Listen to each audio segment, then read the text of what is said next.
The people that stay strong and continue and produce the leads, they get results. Does that make sense? Like you got to spend, because this is the issue with wholesaling, and not necessarily wholesaling, but business in general, is like you gotta pay to play a lot of the time, and if you don't have money, you gotta grind. So if you're not spending leads, you gotta be cold calling, you gotta be texting, you gotta be producing those leads, or you're gonna be at the end of like 3 months and be like, man, why haven't I got a deal? It's because you've talked to like 3 people that actually probably want to sell. Like that's just not gonna cut it. You need more. So I think the main issue with this business, and even like coaching business, like that I do 2-pronged approach, is just talking to enough people that want your product or want your service. That's and it takes time, it takes effort. All right, guys. Hey, welcome to the Julian Castle Experience. Today I got Nathan Payne. Nathan is a guest that I've talked to before, and he's doing something really cool in the space right now. He's helping students get 2 to 3 deals a month without wasting any money on bad leads. He actually got his start back in the day. He was selling satellite TV, knocking on doors. And so that's where he got his sales experience. And he's been doing real estate for a while now. And so we're going to get into it. So Nathan, how'd you get into this space, you know? Yeah, man, I feel like it's been a long journey. Maybe it hasn't, I've been in it about 7-8 years now.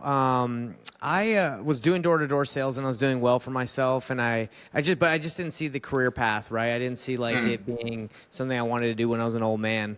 I wanted to get out of it. So I was like, man, what can I do with my sales skills that I had at the time? What can I do to make good money and not travel so much? Because I was traveling a lot at the time with door-to-door sales. You're always bouncing in between new markets because every summer you go work somewhere different. So I was like, what can I do where I can stay, not have to travel? I got married, so what can I do to like provide for my family, do well? And I was like, real estate. Right? Without knowing anything about real estate, I was just like, oh yeah, real estate makes good money. So one of my college buddies, he did wholesaling while I was doing door-to-door sales in college. He was doing wholesaling. So I reached out to him. I said, hey man, what are you doing for your job? I'm looking to do something different. And he's like, oh yeah, I went and got a corporate job doing sales, tech sales, but I want to get back into real estate. I was like, dude, let's just quit our gigs and let's go all in on real estate. Without knowing, I didn't really know what wholesaling was, but he did. So he quit, I quit my job, and actually at first we tried to do both. We tried to run the sales team because I had the sales team going, that door to door I was like managing, and we tried to do real estate. So we were trying our split attention. We tried to run both. We quickly learned that you can't. It's very difficult to run like 2 organizations, especially if you don't even know how to do the other one, right? So quickly stopped doing the door-to-door, went all into wholesaling, and that's how I got started. It was all through a buddy, at college. Nice. That's super, super great. So you had someone, like a teammate, basically. You were working with him. You guys were doing this day in and day out, and that's how you guys found success. That's right, man. So what can you find like from that experience that you can tell us, like the lessons, like what was good about that experience, that you can tell someone now, if they're going to get into it like that, It's kind of fun. It was fun to work with someone.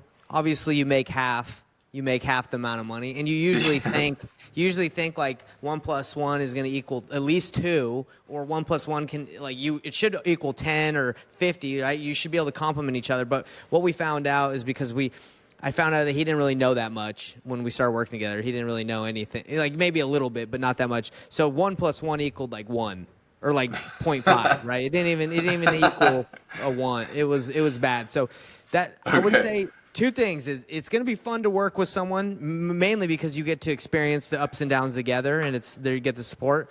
But be careful, because you could work with someone that you just have fun and you're not doing as much work as you could, or they hold you back. One thing that's difficult with partnerships is you gotta run everything by someone. So it takes like more time. But when you're by yourself, you can just take action quickly. And I'm a freaking fast action taker. So anyway, I'm throwing a lot at you, but you learn a lot when you work with a partner. No, that's awesome. Yeah. Cool. So that sounds like it was a great experience. So and then, I guess tell us how the origin progressed. Because, like, obviously you guys started doing some deals, but then obviously you split at some point, right? So what did you see? Like, what was the opportunity, and how'd you, like, come and seize it, Like, what'd you do? Yeah, we went in. We went all in. We were door knocking. We were cold calling. We were doing everything to get deals. Just all the conventional wisdom that's out there. We tried it, right? Mailers, door knocking, driving for dollars, you name it. So we were seeing results from massive action, right? But as time got on, like went on, we got better at sales. We got better at the sales process. We got better at hiring. And the business was going well. We were making money and we were doing well. But when COVID happened and the interest rates went down, we started flipping. We're like, let's flip. This is easy. You can just take a house and throw it on the market. You'll sell it. So we got caught with our pants down. We were flipping a lot of houses, and then the interest rates went up. We couldn't sell our properties. We went in a ton of debt. And unfortunately, it kind of rocked us, right? But I didn't give up. My friend he didn't. I don't want to say gave up, but he's like, I'm gonna go do something else. I was like, all right, man, I'm gonna get myself out of this hole with real estate because that's what got me in it. And luckily I haven't paid off all the debt. I'll just be straight up because some of the debt is, I would say, I don't think it's that bad. It's low interest, but yeah, man, I've been able to pay off like a majority of it, and I'm still grinding and having fun, learning a lot. But Amazing. That's kind of what's happened. Yeah. Yeah. So tell us now. I guess let's build some credibility here. I guess how many deals have you done? Like, what's your?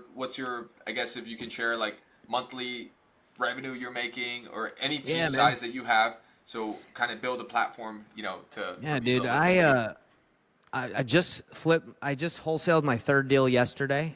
Just three under my belt. Let's go. I'm just playing.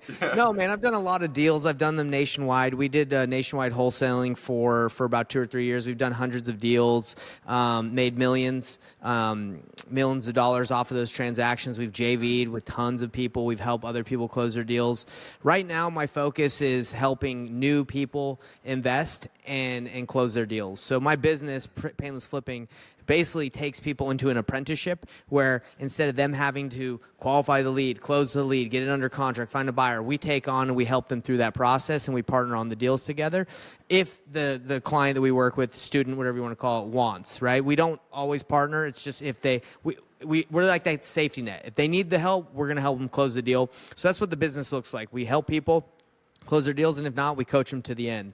And I do that now because when I first started in wholesaling, I was looking for that. I was looking for someone to help me close deals that I'm like, dude, I know this is a closable deal, but I'm missing a piece. So I knew that that was like something out there that was needed because I needed it, and I provide it now, and it's nice. We have people that come in, and we just had one guy, in under 5 months, he was able to close 4 deals, $66,000 in under 5 months, and he spent like $3,000 to $4,000 on marketing spend, right? And the reason why that is because we're just really good at identifying and helping them identify those leads and close them. But like, good luck trying to do that on your own when you're brand new. You're not going to be able to take that kind of ad spend and turn it into a deal. Or like we have another client that he just spent $250 on ads, and he was able to make $40,000 because we were able to walk him through, which is insane, right? These are crazy numbers, but it's because of the process, and I can explain kind of our philosophy of how we teach and what we show people and how to convert more deals. But yeah, man, that's just like, I could keep going just because we do deals. It's what we do. And, when I first started coaching, it just seemed like most of the coaching out there was just trying to give you like a blueprint and just like good luck, right? They were like, hey, here's the coaching. Right. Come on a weekly call, and this is all you need. But I don't feel good about charging people just to give them information because you can get that for free anywhere right now. I wanted to help them implement it. So Gotcha. That was a long spiel, man. I don't know if I answered your question. That's good. No, I think what you're doing is you're giving the people accountability, beyond the information. And that's what, Everybody needs accountability, brother. I'm telling you, like, it's so hard to stay disciplined in this day and age. There's so many distractions out there. People need discipline, accountability. Yeah, it is. It is cool. And so tell us, what does it look like to be in a program with you? Obviously, you have the experience, but how do you get in there, and then what do you look to do? And I guess if you can give us a little bit of breakdown of that. So roadmap. When someone comes into our program, the first thing we want to do is acknowledge like what the end in mind, like what do they want to achieve, what's their goal, right? Like, because sometimes getting 10 deals a month might not be something that someone really wants. Maybe that might not be the lifestyle they want. So we have to identify what they want, and then we help them identify and understand what they need to do to get to that point, right? So that's the first thing we do. Then we sit down with them and we help them pick their market, right? Because there's a lot of markets out there. So we're like, let's take a look at the market you chose. Once that happens, we give them our proprietary like lead gen system, the automated lead gen system. That's PPL, but not a lot of people know about it, the system we use, because you have to be like an investor, to actually accredited investor to use them. So we hook them up with that. And then from that point, we train them on how to actually have the initial conversation with sellers, qualifying conversation. And that's all we tell them to do in the beginning. We just say, hey, just master the qualifying question, the questions that you need to ask. That's it. We'll take care of the rest. Qualify them, submit them to us. They'll go on our calendar, booking calendar. We'll call them and we'll have the sales call and we'll close them. And then we tell them how the process goes as we go. So really it's like teeing it up for us, and then they learn along the way versus them just trying to figure out the whole dang thing on their own, which is extremely hard if you've never done the process. Right. Yeah. So if I hope I painted the picture where it's like they come in and we do step by step, we help them instead of just like, hey, come in here and watch like 100 videos and good luck, you know? Yeah, I understand. So that sounds great. So you basically, the qualifying questions is the most important thing. So think about it like in a two call close scenario. They're the first person. They're qualifying That's it. the lead, right? And then they get it for you ready, right? And then you come in, you close it, but then they get to learn throughout the whole process that you go through, right? And you teach them, everything. So that's awesome. And But tell us a little bit more. Go ahead. I was going to say, we don't have too many 1 call or 2 call closes, man. I mean, if you're in the business, it can take a lot of calls to convince that seller. I know you're not saying that, but I'm just, for the realistic expectations, everyone out there, when you see those videos online of like, just you call and close the seller, that seller has probably been talking to, that doesn't happen very often. And if it does, that seller's been talking to a ton of other investors, and you just happen to be there at the right time. Many people do not just sell their house in 30 minutes to a random person they just talked to. It takes time. Yeah, absolutely. I know. And it also depends a ton of, on which kind of marketing method you have, obviously. Of course. Cold call lead is going to take, much longer than an inbound lead, right? And you have to nurture that. You're going to have to become best friends with that seller on that cold call. You're going to have to hang out, take them to dinner. Like, there's a lot of things you got to do. Know their kids' birthdays, send presents, Yeah, for all real. that. So tell us a little bit about your lead gen system. You said you have a proprietary lead gen system that's PPL accredited only in investors. So what is that? Yeah. So this is a system. I'm not going to drop the name because I don't want to get it flooded. And also, they don't work with just random people. You have to actually be a real estate investor, because what happens is when they give you those leads, it's attached to their business, right? So if they just give it to anybody, they sell their leads to everybody, and someone just messes it up, then that reflects on them. The seller's like, hey, what's so anyway, we give this to people that we work with because our name's on it too. Like, we're attached to that company, and they know that they're giving us a lead. And it's just it's pay per lead. You pick your specific market. You decide when you want the leads to come in and how many, and you pick your budget.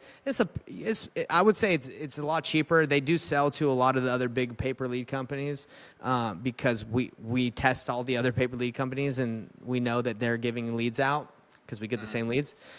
Right. But yeah, it's what I found from PPL and lead systems is like, they all say that they're the best, but what I'm finding out is like they all pretty much, seller types in, need to sell my house fast online PPC. They fill out about 5 or 10 forms. They're talking to tons of people, so you just got to be the best. You got to be the best when you talk to the person. I don't think there's like one silver bullet that's just going to get you deal after deal. It's just how the business is. You got to go through people, and you got to gain their trust. So for sure. Let's talk about that, because that's a very important thing to talk about. Everyone can have the same leads, right? But the person that is the best salesperson can and will close the lead. Yes. All the higher than everybody else, and so that part, which is communication, at its basis. Tell us a little bit about what that is. Like, what is it to have the right communication with the seller, on the first call, second call, etc., and throughout the whole process, because we know these deals, they're a lengthy process, and there could be a lot of emotions and everything. Oh, and so, man. so yes, sir.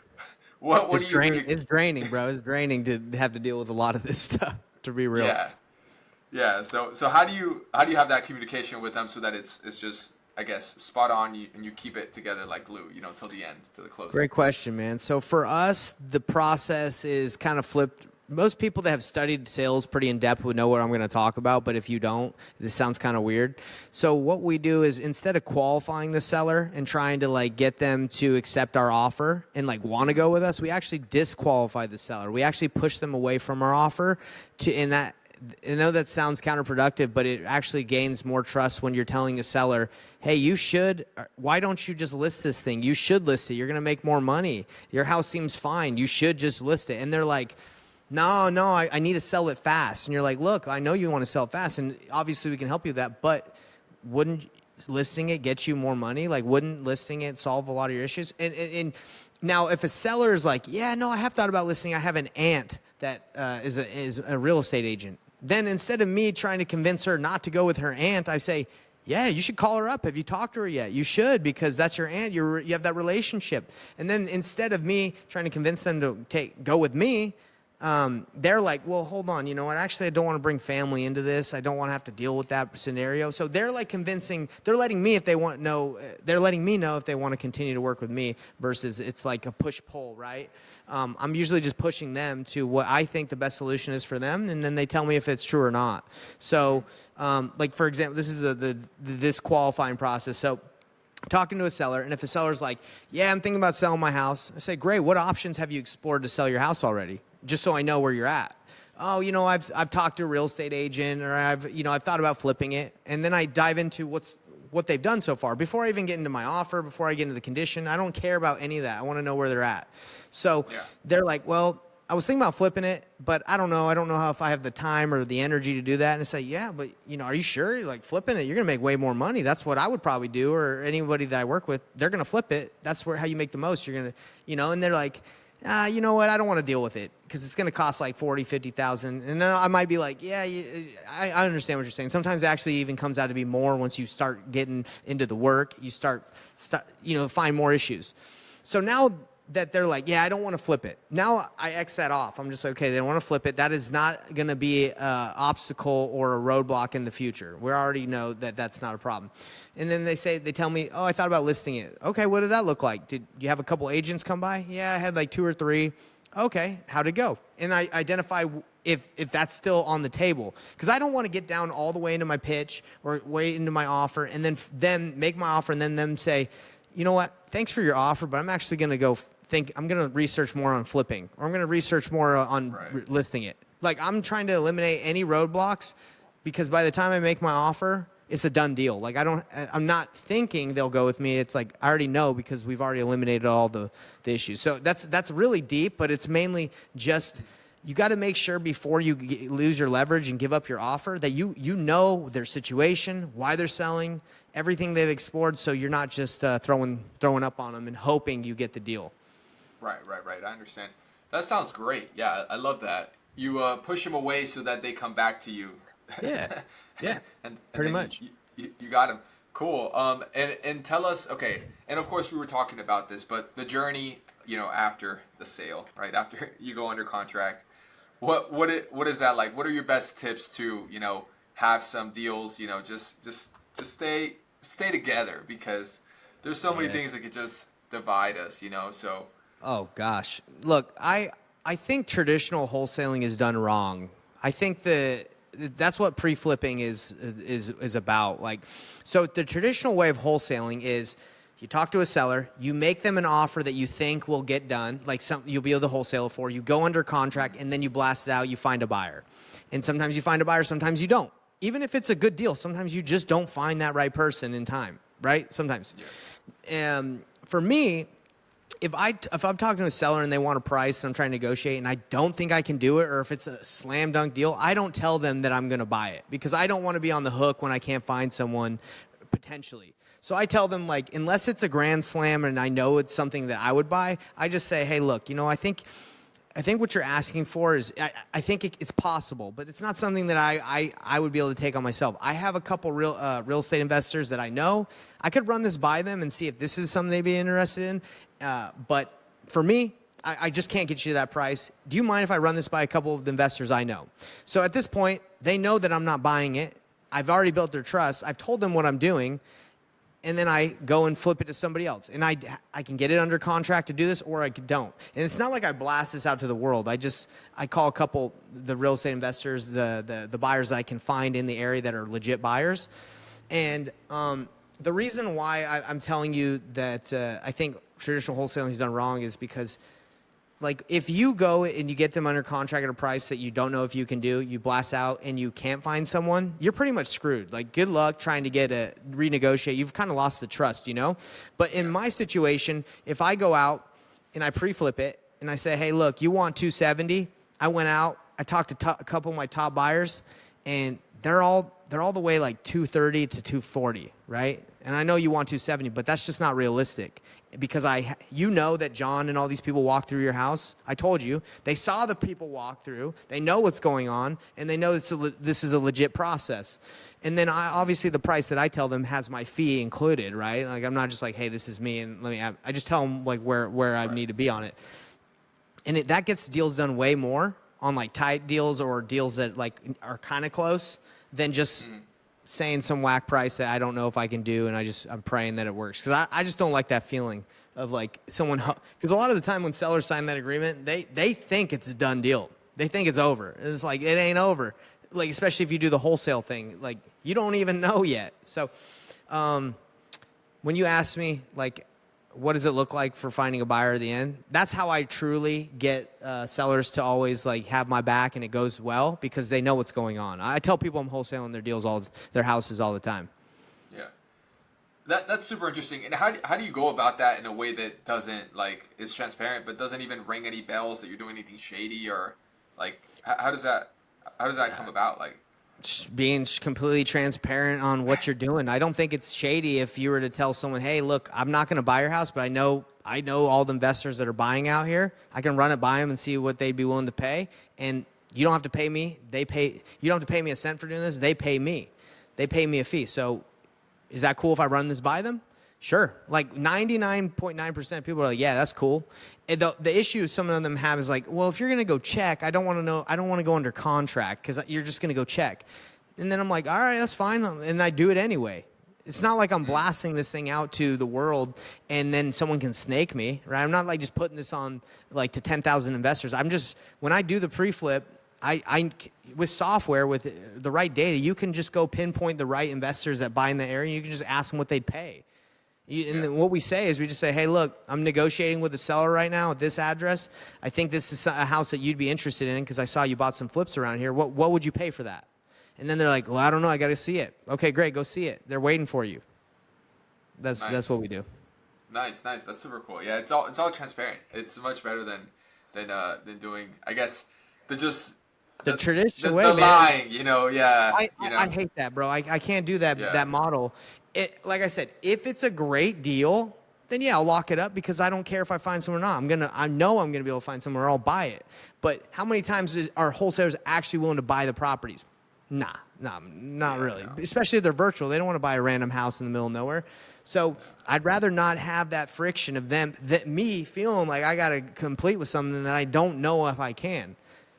I'm not about that. And I think a lot of wholesalers don't like the feeling of just being like locking stuff up and praying that it'll work. Like, that's just not a good business model. Just be real with people. They don't care. They don't care if you're trying to wholesale the house. They could care less. Okay. I think that's something that people should take away from this They really don't care. I promise you, bro. Like, if you come off as like the expert and you're identifying their problems and you're like, look, I can't get you what you want, but I know some people that might be able to. You mind if I do run this by some people? I just need to get you under contract for 5 days, 5-day due diligence period. You get it under contract and do it, or don't and just do it anyway. No one's going to snake the deal from you because you're specifically calling people about the deal. You're not just hoping you're sending it. If you email blasted and did the strategy, I don't think that's a good idea because someone could just go and snake it, right? But that's not what we're doing. Right. That makes sense. Okay, that's super cool. Great. And when you're looking at like, doing deals, how much money do you underwrite with? Like, how much are you trying to make? Or like, And I guess this is a little bit deeper of a topic because obviously the market kind of, dictates how much you're going to make on your fee usually Yeah, yeah, with the yeah. average price of the home. So I guess how can you give us a little bit more insight on how to go about, getting that, you Dude, know? it's really interesting, man, because we don't even underwrite deals anymore, man. We don't even run numbers, ARV. We don't do any of that because we're not flipping it, and we don't. I think I've come to a realization that I don't know. I have no idea what people will pay. I don't know. I really don't, dude. Because like when we send out deals, the difference in offer price from buyers is usually $100,000. It's crazy Wow. how different the offers are. Like we have a house in Atlanta that we're doing an innovation on, and we've had offers at $100,000 for the house, and we've sold it to someone for 267. So that's actually $167,000 difference. Now, if you just went off of like one buyer and you're like you got the 100K offer, like you would lose out on that deal. But because we Right. know how to run the game, like we know that no, we can make it work. So we don't make promises to sellers like unless it's a home run. You know what I mean? Like if it's a great deal, we'll tell them like, you know what, we'll buy it. But if not, we pre-flip it. We just tell them, hey, we don't know. We're gonna find out. So we don't really make offers to sellers necessarily. Like what we'll do is we'll kind of give them a range, and if they take it and it's low, then we'll go with it. And if not, then we just say, hey, and we'll go get other buyers to make offers because again, dude, I don't know. Like as I'm doing nationwide, the neighborhood that I'm in, I don't know that neighborhood. Even if you look at comps, it's hard to determine. Like and this is the crazy thing is like there will be a buyer that can pay way more than everyone else and you don't know why. Like it just doesn't make sense. I don't know if you've been in that situation, but Yeah. like the dude just happens to live in the neighborhood. He wants a house for his grandma or his mom and he's willing to pay $40,000 more than everybody else. If you just run your business off of like numbers, you like ARV 70%, like you're going to miss out on a ton of deals because you just never know. So if we have the right situation, the right motivation, we try to get in front of buyers. Okay, gotcha. Okay, and getting back to the topic, how do you position yourself? When you're talking to a seller, because you don't Yeah. you don't give them a direct offer. You give them a range. And then you obviously go through the process. So what? I mean, you do paperwork still, I Yeah, think, yeah. right? But how do you position yourself?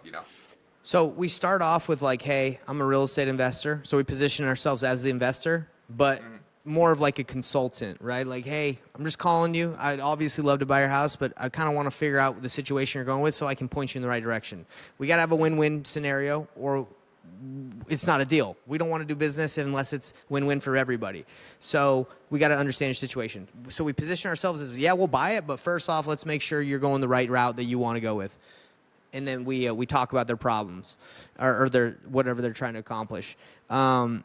Yeah, that's how we position ourselves, buyer slash consultant. And then if it's not a steal of a deal, we'll just say, hey, we're not your people, but we know some people that maybe might be able to get you what you want. Let's find out. Nice, nice. Buyer/consultant. That's cool. All right, Yeah. nice.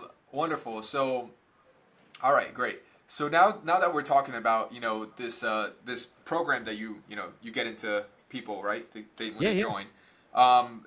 What I guess if you were to talk about some of the numbers, like how much are they investing? How would they expect to make? Some things like that, so people can have an idea of like what they're getting Yeah. into.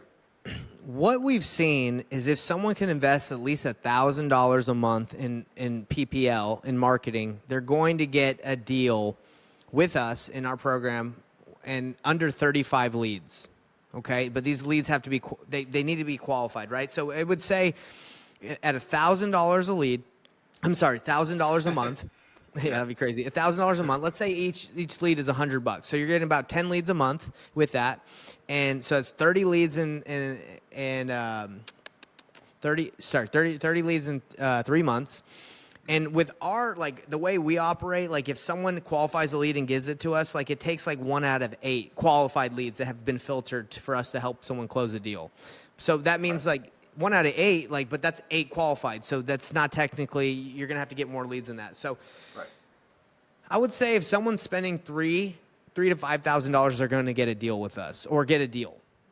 That's because if you look at the data, most people that join our program that don't get results, it's just because they haven't marketed and they don't have the leads. They come in, They maybe spend a little bit. They get scared, right? They're like, oh my gosh, I'm spending a little more money than I want and I haven't seen a result.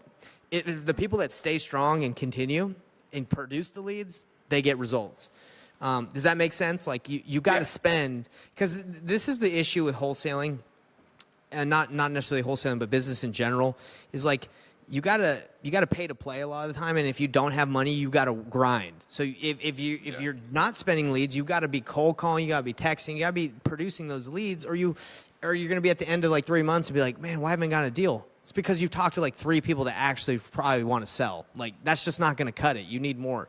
So I think the main issue with this business, and even like coaching business, like that I do 2-pronged approach, is just talking to enough people that want your product or want your service. And it takes time, it takes effort. So, man, I'm answering your questions. Like I'm going way too deep. Yeah. I need to. Slow down. Good. That's good. So they're spending 3 to 5, right? Okay, to get into it, right? And what is their average deal size that you think like that comes up, and how long does that take? What's the cash conversion cycle? I mean, we don't have to use this fancy terminology. Yeah, man, that's a good question. So, I would say the average deal size so far is like $18,000. You know, you're gonna get some that are like 12, 10. Then you're gonna get some that are like 28, 30. And then it is all. If I could give you like a specific timeline on each deal, I would, but it's like it all depends. There's so many situations. It'll be like, yo, this deal's gonna close in less than a month, and then the seller won't leave the house or won't get out in time, and then we gotta extend it like for another month. So I don't have the data on like how long. I would just say closing a deal in under 30 days is very difficult these days. I don't see a lot of those where like talk to the seller, they're ready to close, they're ready to move out within like, it usually takes 30 days or more, like 30 to 60 days to close a deal. Yeah. At least. The deals that take like 3 weeks to close, like from when you have it under contract, those are just, I've had a couple of those, and it's just, it feels so good. It's like heaven, like just, yes. You're like, no issues? What? This is crazy, man. I think a lot of the expectations in this business is like fast conversion cycles, low investment. It's like, look, guys, yes, that does happen. You can close deals fast, and sometimes you can get deals at a low spend, but usually it's not like that. And I just got to let people know when they come into any program or mine, it's like, hey, you're learning a skill set that will enable you to make money in any type of market, up or down, but it's not as sexy. I would say it's not as sexy as maybe it's portrayed. And I would say that's the same thing with flipping houses. Like you might think looking at flipping houses sounds tight because of HGTV, but try doing it, you're going to have some issues. So yeah, I just like to be real with people. It's usually going to take longer than you think. That's like what Hermosi says. He's like, it's going to take longer than you think. Absolutely. Yeah, it's going to take longer. But tell us about your first deal. How'd you get it? Oh, man, my first deal. Crazy, dude.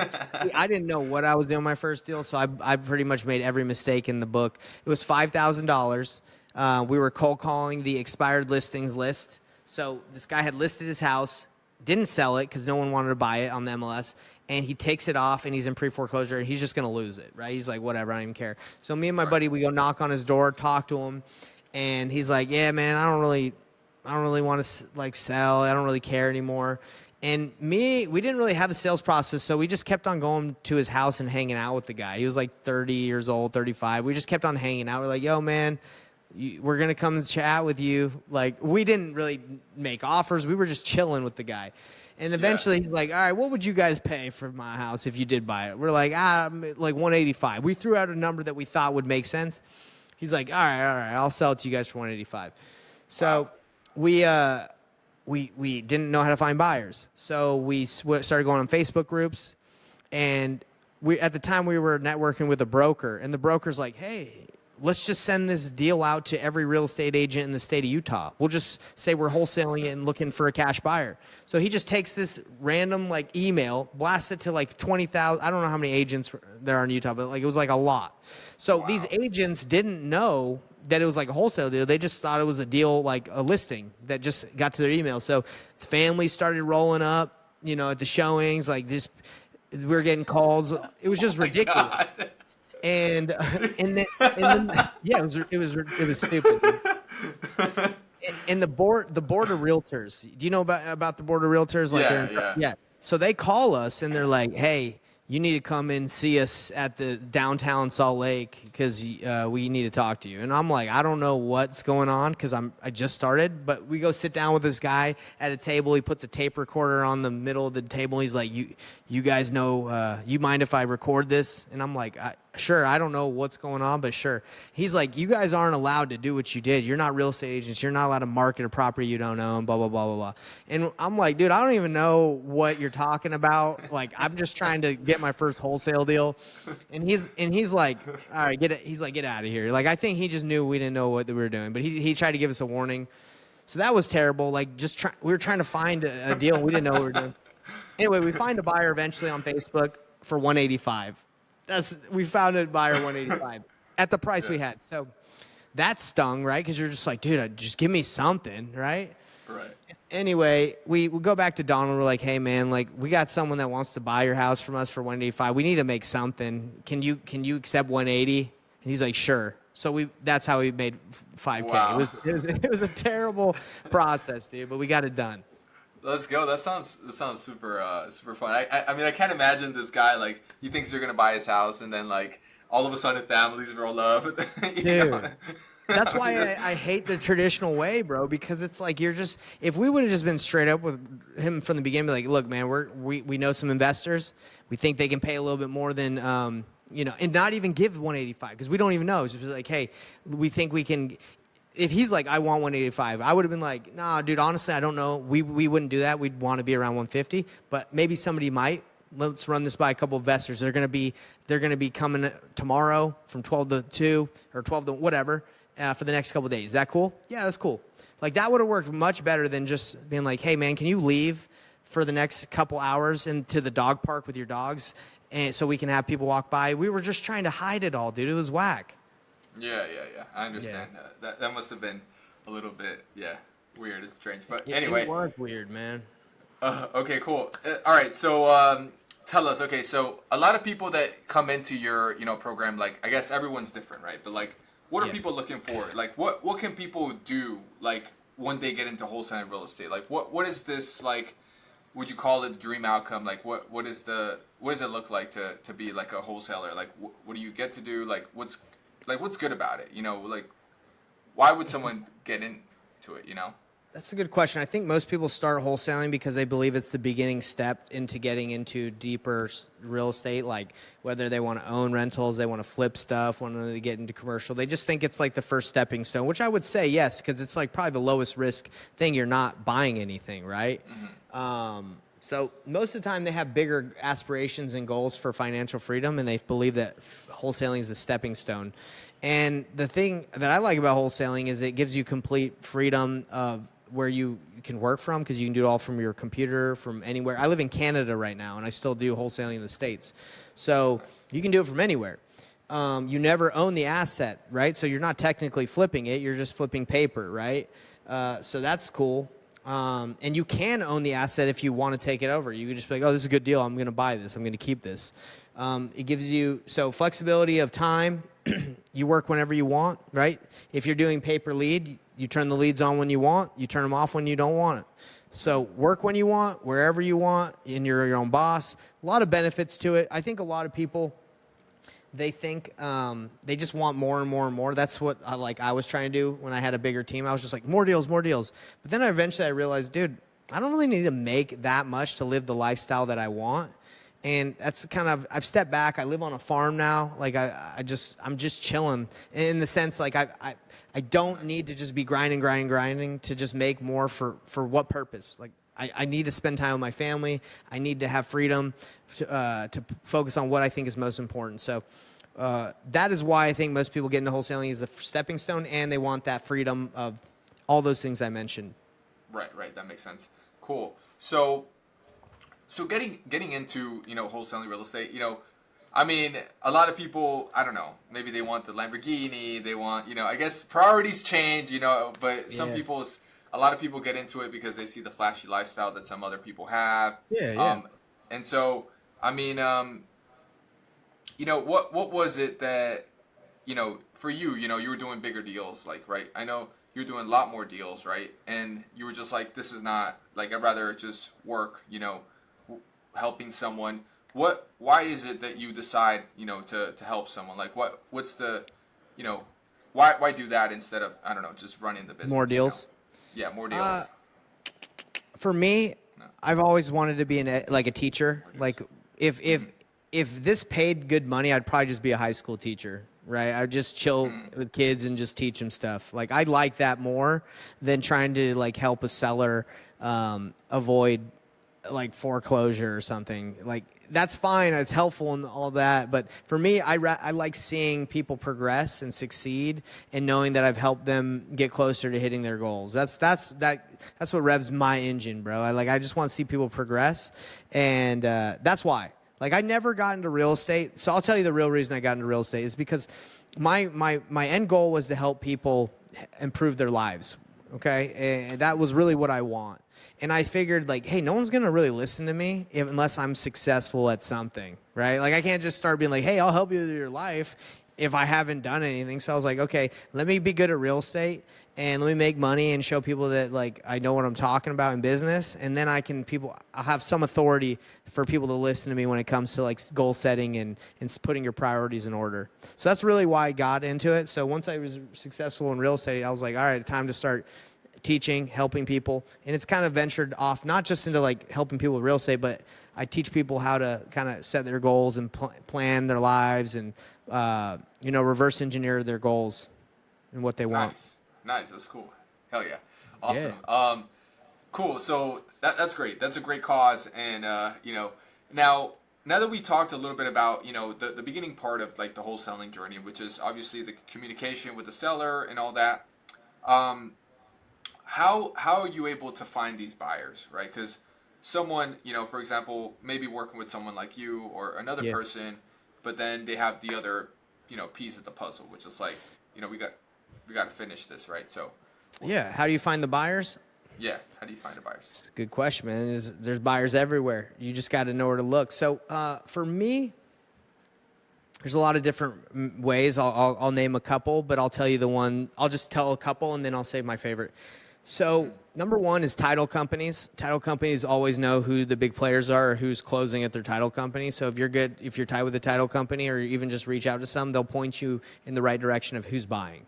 It's pretty simple, right? Title companies. Yeah. Hard money lenders as well. Hard money lenders know who's buying because they're lending them money. But you would have to know like what hard money lenders to hit up. So I use real estate investing Facebook groups. Real estate investing Facebook groups usually will have buyers on there looking for deals. They'll usually have title companies that people say, hey, this is the title company to go to, and that's the one to reach out to because that's investor friendly. Hard money lenders as well. So Facebook groups are good to find buyers. The ultimate hack for me is just to find out who's buying around the house that I'm trying to wholesale. That's as simple as that. You can use data, whether you have Zillow, whether you have Batch Leads or PropStream, whatever the heck's out there. You can just go in and say, okay, who's bought a flip around here in the last year? Call those people, ask them if they want to buy your house. And if you're pre-flipping it, just call them. You don't even have it under contract necessarily. Just call them and say, what would you pay for this house? I'm negotiating with the seller. Simple as that. Because what we found is people that have purchased properties around that house usually are willing to pay more than just sending it out and like hoping somebody wants to venture in the area. The people who have already bought and did well, they want more. They're like, I understand that market. I sold. It went good. It went bad. Whatever the situation was, but they're usually a little bit able to pay more. So it's as simple as that.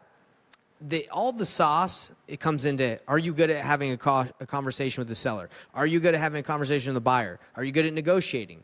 Do they trust you? So, yeah, man, that's how you find the buyers. Yeah. So how do you get good at that? Like, what do you do? What do you practice? Because obviously, when we're in a seller conversation or with a buyer conversation, like that's it. Like that's your shot to actually do it, right? But we're so much time like off of the actual activity, right? And so how can we prepare and take action to practice outside of that, so when we come in and actually have to take the shot, like we're good, we're better than not. Yeah, so that's exactly like why our apprenticeship is there, because you need those reps before you get in, and you actually got to see how the person is taking the shot. You got to watch someone that's done it do it in order for you to really understand it, or you're going to blow it a lot of times, right? So that's why we do what we do, is because I can sit here and I can tell you, okay, it's like Michael Jordan, for example. Like he can spend an hour with you once a week telling you how to shoot a basketball. But are you ever going to be Michael Jordan? It's probably going to take you thousands and thousands of hours to be like him, but he's only showing you for 1 hour. So it's kind of the same thing with us. Like we are you going to be Michael Jordan in the beginning? No, but you can see how Michael Jordan's done it. He can actually take you through the process. He can take the game-winning shot for you, and then you learn as you go versus trying to just figure it out on your own. Does that make sense? Yeah, of course. You model. You have someone like you do it. You do it first. They see how it's done. Then they're able to do it. Then and then. Yeah. You obviously coach them and give them feedback. So that's the best way, because that's how pretty much everybody has learned in history, right? Like coaching. Like if you're a wrestler and you have a coach, actual coaching, like someone to teach you, is like they tell you how to do it, they teach you how to do it, they watch you do it, and then they critique you. But the coaching that most people get is they just tell you what you need to do. They're not watching you do it. They're not giving you pointers on what you blew. They're just telling you what to do. So for us, like we have people submit their seller calls. So if someone's like, man, I'm saying exactly what you told me to say, we listen to their call and we're like, yeah, man, you think you're doing exactly what we told you, but we listened to your call and it does not sound like what we do.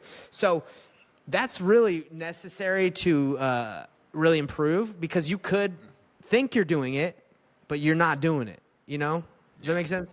of course. I mean, there's so many things that could be off. Like you could say the right words, but tonality is off, right? And so that just throws off everything. You're just saying it too fast and it sounds weird, and people are like, yo, what's wrong with this person? Like there's so many things. And real coaching requires feedback, but that's not really what people get. They get courses and they get information, and that's not helpful. Of course. I mean, it takes a longer time for you to build up the reps yourself, right? Than having someone in the outside looking in and saying like, this is something that you did that's good, or you can do better here. So, and it takes way more work, bro. Like that's why most people don't do it the way we do it, or in Painless Flipping. It's because you can't do it for everybody. You just can't. It's not possible. But I decided a long time ago that it doesn't matter about like how many people I can get through and can pay me. It's not what it's about. Like I got to produce results. You know what I'm saying? Yeah, of course. And of course, like, someone can pay you like something, but I mean, the big money is really in the deals, right? Because that's where you make a lot of money. So, so when you're doing deals with your students, your clients, how is the split? Is it 50-50, or are they getting more? Like, what are they doing to, Great question. Mm-hmm. So when they come in and they qualify the lead, they've purchased the lead and they qualified it and they hand it over, and we do negotiation, get under contract, we find the buyer, we do transaction coordination. In that situation where they've qualified it and they've submitted it, they get 30% of the deal and we get 70%. All right. Mm-hmm. Now, if they take it, they qualify it, they get it under contract, and all we have to do is help them dispo and do transaction coordination, they get 60%, we get 40%. Okay.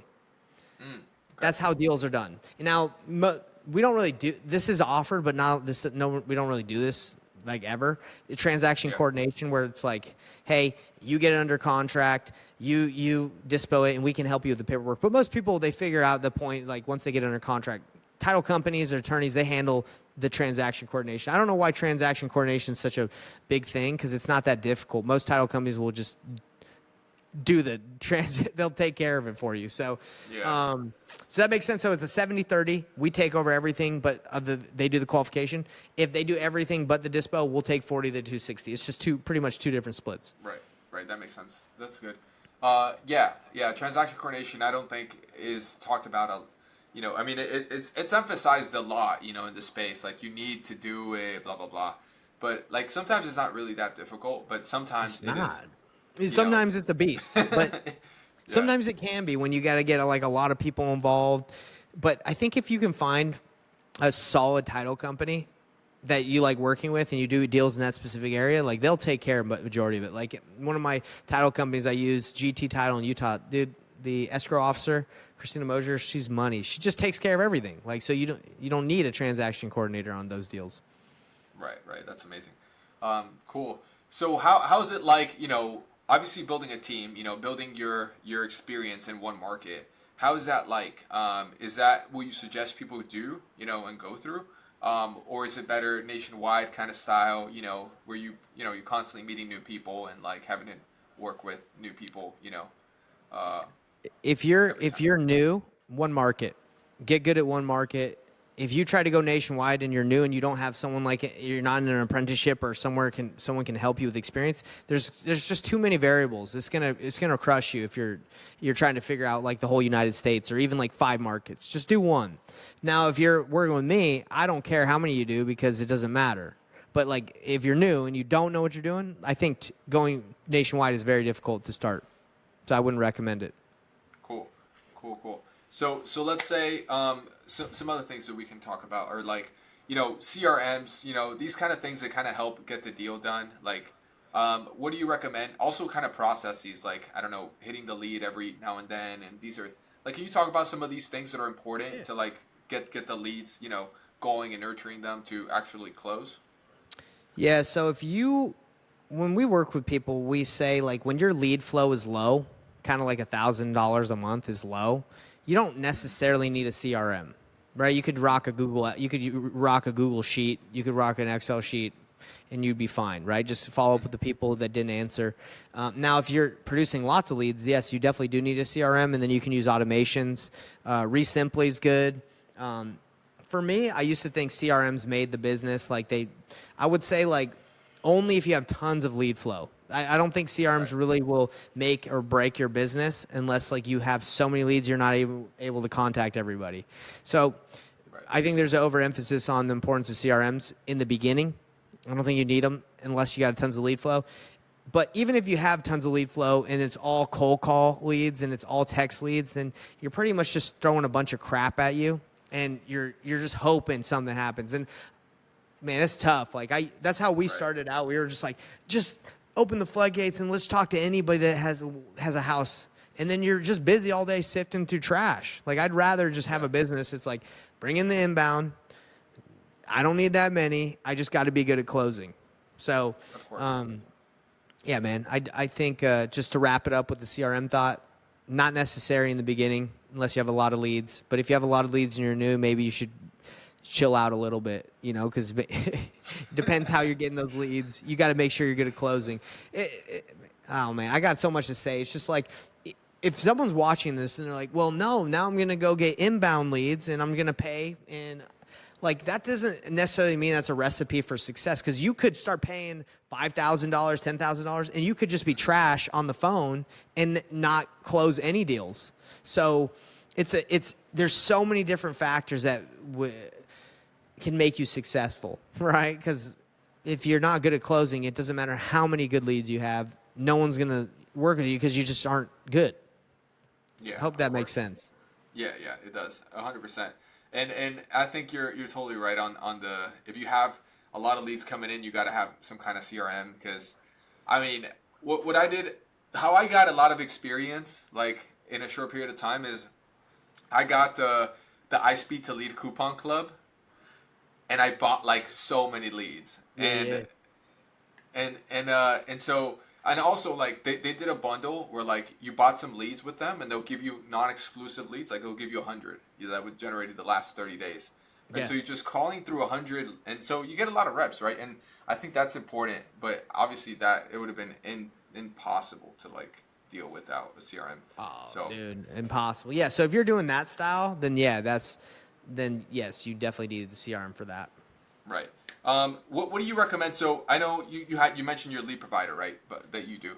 But obviously, there's other lead providers in the area in the space, Yeah. that have that kind of you can get lead flows, turn them on, turn them off, etc. What do you recommend someone do, in order to get started? Because you mentioned get 10 leads, maybe close, one or something like that, and other leads take longer, and so what do you Yeah. recommend someone start to do if they have a little bit of money and maybe just had their first deal or something Yeah, close yeah. to do it? Man, I'm glad you asked me that question because I have a master class I do every Thursday for free, where I basically help people walk through like what strategy they should go do. So like Yeah. that question you just asked me, like what should someone do? Like that's exactly what we teach. So it basically comes down to this, like what strategy you should go for. It's either you have time or you have money, right? If you have money, and not a lot of time, you can still make this business work because then you can do pay per lead, right? And then you can have leads come in, and you don't need tons of time. So that's paid marketing. If you have tons of time and no money, you can't really do paid advertising because you don't have any money, and you're gonna spend your last $200 that you have, and you're gonna be like, I didn't get anything, man. I'm broke now. So if you don't, so let's go with this. You have money and you don't have a lot of time, or you have a lot of time. It doesn't matter. If you have money, it's pay per lead all day and just get good at sales. Okay, that's what I would do. That's what I recommend. Pay per lead. If you have no money or little money and you have a lot of time, there's 3 playbooks that we give people on our master class. And we say, hey, pick whichever one you want. They all work. You just got to grind. You got to be willing to do the work. Direct to agent, direct to wholesaler, like JVing, and direct to seller outbound, like going out and taking action. Those 3 all work. Now, it really just depends what process you want to commit to. Direct to agent works. You just got to make enough calls and make enough relationships where agents will trust you and give you leads and pocket listings. Okay, direct to agent works. Direct to wholesaler. You're going to wholesalers in your market or wherever, and you're saying, hey, I got buyers. Do you mind if I run them buy your deal? And if I get them to buy your deal, we split it or I throw my fee on top. This works really well. But it's a grind, right? Because you got wholesalers at the same time are trying to dispo their own deals, so you're gonna work deals that you're not gonna be able to get paid on, whatever. But you're gonna make money. And then direct to seller outbound, you're gonna have to go knock doors. You're gonna cold call text. You're gonna reach out to the pre-foreclosure list. You're gonna reach out to stack lists, and we give all the information out. So that is in a nutshell. It all depends on time and money, and depending on where you want to focus, because you can't do direct to agent, direct to wholesaler, direct to seller outbound. It's too much. You have to focus on one of those and be the best at it. So that's my answer to your question on like how to choose. It's you got to be real with yourself and say, what time and season am I in my life? Can I really invest at least $1,000 or $500 a month? If you can't, you got to pick one of the other 3 playbooks. Okay, gotcha. And I want to talk a little bit more about, what it's like to be a coach, like give us your insight, what is the hardest thing that you have to deal with as a coach, right? And I guess what is the best thing that the students that actually get success do, The hardest thing to deal with as a coach is people not doing the work and wanting the result. That's it. Because that's it. Yeah, man. People will want the result. Like, for example, someone spends $1,000 on leads. They're like, man, this ain't working. It's like, bro, you spent $1,000. That's like 10 leads. You think you're going to make $1 million with 10 leads? It's just the unrealistic expectations. Even if I tell that person 1,000 times, like, hey, man, it's going to be hard. You're gonna want to quit. Like, it doesn't matter. Like, people will want the result. And that's me too, man. I want the results. I want a 6-pack right now, but it's going to take months because it takes time. So that's it, man. That's the hardest thing is unrealistic expectations and people wanting results without putting in the work. Okay. And having to deal with that conversation, like even the feeling of being like, oh man, you're I can sense that you're frustrated or upset because you feel down. I feel bad too because you think I suck. Like, it's not me. So it's just you feel me. It's that feeling. I do. Okay, great. That's the toughest part. I bet. Yeah. And what do the students do that are the best? Like the ones that God, like they just get it and they just hit the ground running and Dude. they just make you happy. Man, what makes me happy is to see them implementing what I taught them and then getting results and closing deals and making money and succeeding. That makes me happy, dude. Like when my buddy spent $250 on leads and did $40,000 on those deals. That made me super happy because he came to me. This is a pretty interesting situation. He came to me from another coaching program where he dropped like 10K. He followed their marketing plan and didn't really have any success because he didn't have the sales in order, right? He had the leads, but he didn't have the process to close the deals. So he came to me and he's like, bro, I'm freaking out of dough. And for this one, I was like, I'm going to coach this dude without pay. He doesn't have to pay me up front. Like, I know he'll succeed because he's a baller. And then he ended up getting me later, paying for me the program later after he got a deal. But that made me super happy because he didn't give up. He had trials and errors. He went up and down, but he didn't give up. So seeing someone succeed when maybe they went through another program and it didn't, and it's just like a testament. It's like, yo, what I'm doing works if people do what I say. Right. That's awesome. Yeah. Okay, cool. Sweet. And okay, and let's see. Do we have a little 10, 15 more minutes? Or Bro, I'll go all day, bro. Come on. let's go. All right. Awesome. go. So, okay, let's talk a little bit about your journey on, wholesaling real estate. There's other things that people do, right? Like talked about novation, well, I guess wholesales. Did you ever do wholesales in your journey? Done it all, bro. Done it all. Yeah, hotel. Let's talk about it. Let's do it. Okay, What? hotels. Yeah. Man, well, wholesaling was great during COVID, right? Because you could just buy anything and throw it up. You just clean it up and throw it on the market and sell it for like $80K. That's what we were doing, man. We were buying houses, just putting them back on the MLS after we cleaned them and making like 70, 90, $100,000 per deal. It was great. But then we got hosed. So then we got caught with like 3 deals that like went under like 100K and we just got wrecked. So it's great, but you got to be careful too. We just got a little ambitious. But anyway, yeah, wholesaling is great. I think instead of wholesaling, like I think novation is a better route because you can stick that thing on the MLS without having to own it. That's what I would recommend. I don't think unless like the seller is so nasty and like it's really like affecting the value of the home and you just have to buy it to get them out and to clean it. Like that's where I would wholesale it. But other than that, I would just do a novation. Yeah. And when you're doing the novations or the wholesaling, I guess the wholesaling, do you have a lender that puts in all the money for you, or like how does that work? Because I know having to bring in all this money to the table, you don't necessarily. I might not necessarily have it. You might not necessarily have it. Yeah. So novations, as you know, like you don't have to put any money in. At least that's how we roll. We're not trying to spend any money. It's just like, hey, we basically just use it as like we put it on the MLS. We're just listing it. And if someone's like, oh, I want this done, we don't really mess around with FHA. We're looking for conventional because we're not trying to update the property at all. So, so if we were doing FHA, you would have to sometimes get it ready, but we usually go conventional. Or we make sure if they have FHA, they have like a certain type of loan so they can get the funding they need. So that's when it comes to novation, we don't worry about funding, right? Like, cause we don't have to. When it comes to, what were we talking about? Wholesaling. You can get 80% funding from any hard money lender, and then 20% you can do private money. You can raise it, ask your grandma for 40K or whatever, and just give her 8% return, and that way you're in the deal with no money, right? I'm just saying grandma, whatever, because that's what I used my grandma once. But if you don't, a lot of lenders will do 100%. They'll fund the whole thing, but you gotta pay them more, right? So it just depends what you want to do. But there's a couple. So option 1, hard money lender, and then raise the other 20% and give someone a return. The other option 2, is just find a lender that will fund the whole thing and rehab. Okay, gotcha.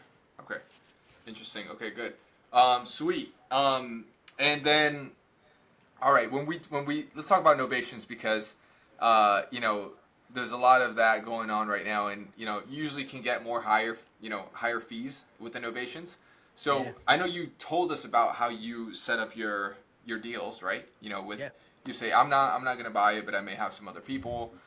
What is your pitch when you're doing a novation? So that the seller is on board. And all that. It's pretty much like just a transparent way of look, the price that you're wanting to get, it's not something a cash buyer is going to be able to do. I know because I know all of them out here. We can run it by a couple, and I can kind of let you know if you want to do that, but I can just tell you up front, if you want the price that you want, we're going to have to put this thing on the market, and we'll handle all the calls. You won't have any commissions or fees from the agent. Like that'll all be included in this price of 185 or whatever. And then we put it on the MLS. So we're just telling them that's what's going to happen. So the thing that's really easy about my job and what we do is the seller knows exactly what's going on. There's no hiding. It's like, we're wholesaling, we're trying to find a buyer, we're trying to do novations. Like, it's never tricky, and it makes the job way easier. So that's the pitch, man. They know it's going on the MLS, and they know they're going to have to show the house multiple times. That's it. Okay, that's good. Transparent. Awesome. Okay, so Nathan, if you look forward 5 years ahead, you're doing what you're doing now, what are you gonna have accomplished, or like what are you gonna feel happy about? Shoot, bro. It's so hard. I used to plan my life out like 5 years in advance, 10 years. I stopped doing that. I don't even know, man. To be honest, the future is a blur. I have no specific goals for 5 years. I don't know what that will look like. I don't even know if this business will exist in 5 years, man. Because I'm just being real. Like, I don't know. Technology's changing so fast, and everything is changing so fast. The thing that I set my goals on is like what I can control, and that's me. I can control how disciplined I am. I can control my structure of my life. Am I going to love my family? Am I going to put God first? Like, that's what I can control. When it comes to business, I might be different, but I have no business goals, man. I'm just going to keep going and grinding and working, trying to help people out. Whether it's in this business or it's in another one, I don't care. It's whatever. Okay. Gotcha. You're just building yourselves the skill sets, so whatever comes your way, you can attack and just. Yeah, man. Honestly, if let's say tomorrow, I was convinced that wholesaling land was just the best thing ever. I would start doing land. I'm not tied to wholesaling houses or anything, just because it's like what I believe people think I should be doing. Like, I'm going to do whatever I think is best for me and my family. And honestly, in 5 years, I don't know if that'll be this. Be real, I don't know. Right. That makes sense. Now, I want to talk a little bit about, so you put God, right, like first, right? Can you tell us a little bit about your faith, like how that works in your life and how that makes miracles, or Dude, now we're talking, bro. Let's go. That's all I want to talk about. To be honest, man, like, you asked me, really, you want to get into God, okay, which I think is great. What I'll be doing in 5 years, I honestly think I'll be doing more work with like putting God first, and I think I'm gonna get to a point where I don't care about business in the sense like I'm not working for money. I'm working because like I've created an income that like is sustainable and sustains my life, and I can focus like all my energy on helping people put God first. I think that's the most important thing. I think this world is like, they got their priorities in the wrong order. I'm not saying like people are worshiping idols, but I do think they worship what they spend their time on. I think a lot of people focus way too much on money and the material things of the world. And I think if you put God at the center of your life, everything else goes in the right order. But when God is not at the center of your life, life is confusing. It gets harder. I don't know. All I'm saying is God first, and helping people put God first is what I care about and what I want. And I think people have their priorities in the wrong order. That's all I guess that's all I got to say. And what should people do if they want to get in with God? Dude, you got to seek. You got to seek the kingdom of God first, man. You got to look for God, and you got to you got to analyze. In my opinion, you have to like be self-aware enough to stop and just be like, where do I spend most of my time? Where's most of my energy going? Do I wake up and immediately go to work and work all day, and that's all I talk about, and I'm just thinking about money, and once I get the Ferrari, I'll be happy? Like, analyze that, and if it's like, dang, no, that's what I do, then you can say, hey, that's probably not the most important thing. So I think in order to put God first are you putting your emphasis on him? Are you spending your time to worship him, to follow him, to read his scriptures, to pray? I think that's the first step, is where's my time going? Because where your time is, that is what you're worshiping. So that would be my first advice, is do a breakdown of what you focus on and where you put your time. Okay, cool. Awesome. Okay, that sounds great. Wonderful. And were you always into God? Always, brother. I love Jesus Christ is my Savior, and I love Him, and I honestly think the world, not enough of the world doesn't really know too much about Jesus Christ, I feel like, when you're talking about the whole world in general. But I've always tried to put Jesus Christ at the center of my life, and I honestly think that's why I'm at where I'm at in my life is because I've tried to emulate Jesus and I've tried to be like Him. I think, I'm not saying I'm perfect, right? But I think when you put your focus on trying to be the best you can be, like, you're going to develop the right characteristics. You're going to have the better character. You're going to love and serve others. And yeah, man, I've always tried to be that, even if I failed. That's the mark. And that's why I think it's so important. Like, if people can put their focus on Jesus Christ and God, and if they can focus and say, hey, that's what I want to become, I think life, no matter where if you're wholesaling, fixing, it doesn't matter what you're doing, you're going to succeed because you're building your life on the rock of Christ and on good principles. You're building your life on a good foundation. But if you're building your life on a foundation of sand, you're going to fall. But build on the rock, you're not going to fall. So anyway, I think that's the key to life. You put Cool. build on the foundation, brother. Okay, let's do it. Awesome. All right. Well, thank you so much for coming on. I mean, what would you like someone to take away, at the very end of this podcast if they're listening? Like, what is that one action step? I think that what I've been thinking about a lot is we all want to be where, like, the end. We all want to get to the end fast, right? But we have to understand that this life is a journey. It's like in religious wise, they call it a probationary state, which is like a testing period. We're here, and it's a testing period. We literally have to go through failure in order to get to where we want to go. We're going to fail. That's just inevitable. So I think if anyone's listening to this and they're like, man, I suck at whatever I'm trying to do, or I'm not there yet, that's how it works. No one, me included, I'm sure you, like, we have gone through the gauntlet, and we will continue to get wrecked continuously just because that's it. Like, so I think people have a perception that, like, you can get to the top without bruises. Nah, bruh. It takes time, and it hurts. No. That's okay. Great. Well, Nathan, thank you. Where can we find you? Where can we learn more about you? Where can we get involved with you? Yeah, that's a great question. So I have a YouTube channel. It's Painless Flipping. Nathan Payne, Painless Flipping. I release videos every week. I would like for people to come to the master class because I think there you guys can get to know a little bit more of the philosophy and how to do it. So the master class is painlessflipping.com, and the painless is Payne, like my last name, painlessflipping.com/painless masterclass. I'd like for everyone to come on to that because I think that will be helpful for me to really get to help you guys out. Cool. Well, we're gonna drop a link in the bottom of this video, and hopefully we catch Nathan in the masterclass. All right. Well, thank you, Nathan. We appreciate you. Okay. We'll hope to have you on in the future. Yeah. Thank you.